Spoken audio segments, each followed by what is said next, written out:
I'm Carla Renata from the CherryPicks. Hi, ladies. Hello. Carla. How's everybody doing? Y'all good? Yes, we are. Hope Yes. you as well. Y'all look beautiful. Look at you, Brie. Hey.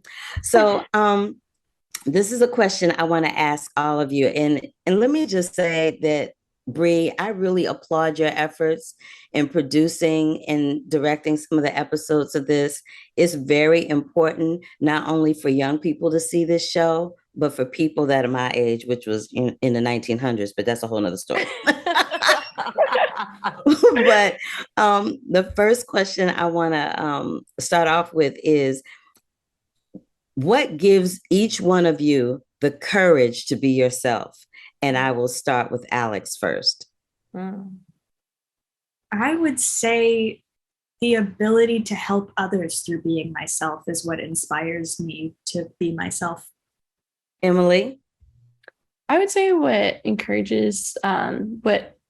makes me have the courage to be myself is to hopefully, be that role model for other disabled children and show them that there's just the honest representation of what disability looks like and what a young disabled person looks like, and show them that the life that they want is imaginable and achievable.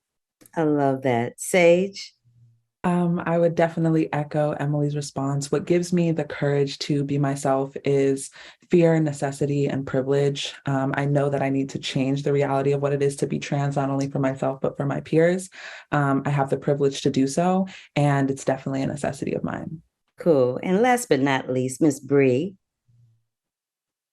And because I know it starts with me. I want the world to change, and I know the world doesn't change unless I change. So this has been a process that started 5 years ago with me learning to accept myself, and has allowed me to meet these incredible heroes that are so beautiful and eloquent and perfect. And it gives me so much power. At this point, I can't not be myself. Cool. I echo all of that. I know that from watching each of the episodes, each one of you were bullied in a different way. And I'm curious, I'm going to start with Bree this time and we'll just go around. I'm just curious to know.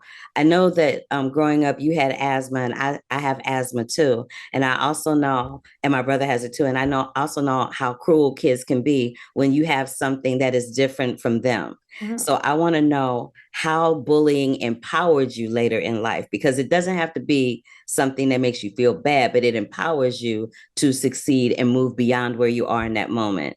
And if you don't mind, Bree, starting off with the answer, I'd appreciate it. Sure, no problem. Um, I think it actually identified what made me unique. I'd say the thing that I actually got made fun of was the fact that I had really big feet. I had a size 10 shoe when I was in elementary school. So I was like 5 feet I looked like a giant L, and I got made fun of for that. But instead it made me really love shoes. I became obsessed with I would wear bowling shoes to school, and it became a point of conversation. And so it taught me to, like, you can either step back or you can lean in. And it's like, oh, okay, I learned to lean in. Sage? Definitely. Growing up as a young queer and trans kid, there was no shortage of bullying. There was no shortage of harm. And I wouldn't necessarily say that it was the bullying that empowered me, but I would say that through those experiences, I was able to see who showed up for me. And so those people who showed up for me are still here in my life today, and I continue to meet them. And I'm so glad for that. So it's really through experiencing that and the community that I gained, that is what empowered me and gave me the support necessary to do the work that we do. Well put. Yeah, and absolutely. And I would say what those experiences really showed me was like that it really forced me to look inward and forced me to kind of almost begin my journey in finding myself and eventually loving myself and loving my community and kind of loving what makes me different. And I love that. Cool. And last but In, not least, go ahead, darling.